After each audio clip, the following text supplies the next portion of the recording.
Hey guys, this is Mrs. Foy, and this is going to be a limiting excess reactant with how much excess reactant left over, percent yield Stoich.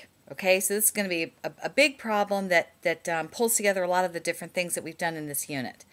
All right, so the first thing you do in a stoichiometry problem is you have to write out the balanced equation. So here I'm actually giving you the balanced equation. So this is ammonia reacts with oxygen to produce nitrogen monoxide and water, and the equation is balanced.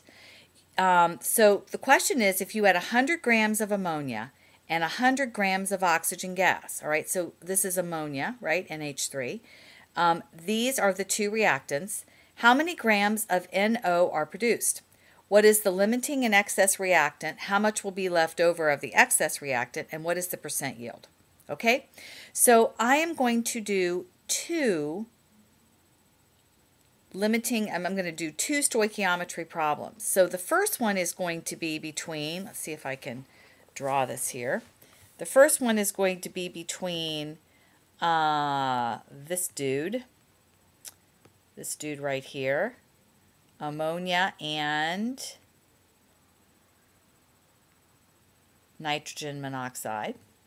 And then the other reaction, the other mole ratio, is going to be between the oxygen and the nitrogen monoxide, because we're trying to figure out which one is going to be limiting. Okay, so we're going to be doing dueling Stoich problems. So here I've got 100 grams of my ammonia. I convert to moles. I use my mole ratio from the balanced equation. Wait a minute, I got a typo here. Sorry. This is 4 from the balanced equation, right? Those are the coefficients from the balanced equation. And then I convert from moles of NO to grams of NO. So if I used up all of my ammonia, I would produce 176 grams of nitrogen monoxide. So now I'm going to do the same thing, but this time I'm going to be looking at the blue mole ratio. So I have 100 grams of oxygen. I convert to moles of oxygen. I use my mole ratios of 4 moles of NO to 5 moles of oxygen. And then I convert to grams of NO, and I get 75 grams of nitrogen monoxide.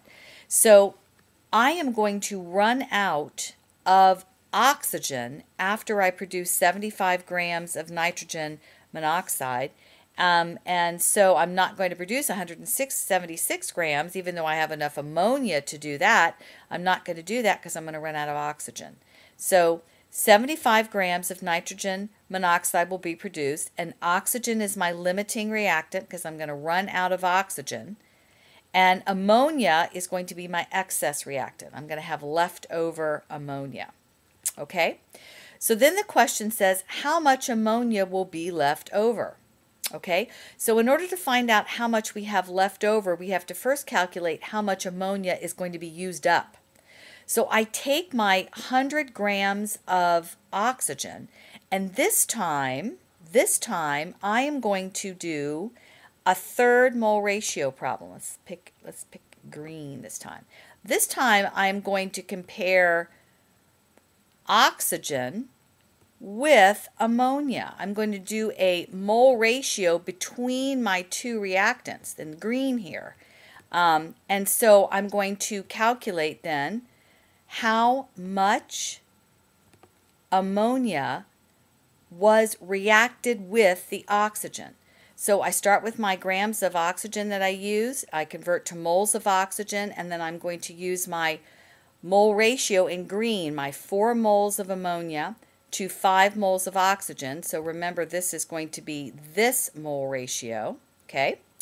And then I am going to now be in moles of ammonia, so I convert to grams, and I'm going to come up with 42.6 grams of ammonia reacting with the oxygen. So in other words, it was used up.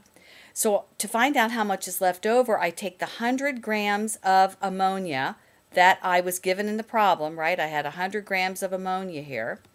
and I am subtracting the 42.6 grams of ammonia that reacted with the oxygen that I just figured out in this Stoich problem, and I have 57.4 grams of ammonia left over. So the last part of my problem is, what is my percent yield? So if I actually produce 70.5 grams of nitrogen monoxide in the laboratory, so that's my actual production, what is the percent yield? So you take the amount that you actually produced divided by the theoretical. Remember, the theoretical amount of NO is what I calculated here.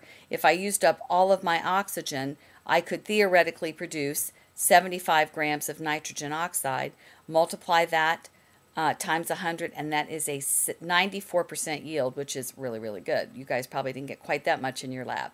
All right, good luck. You may need to watch this over again to make sure you get all the steps. Bye.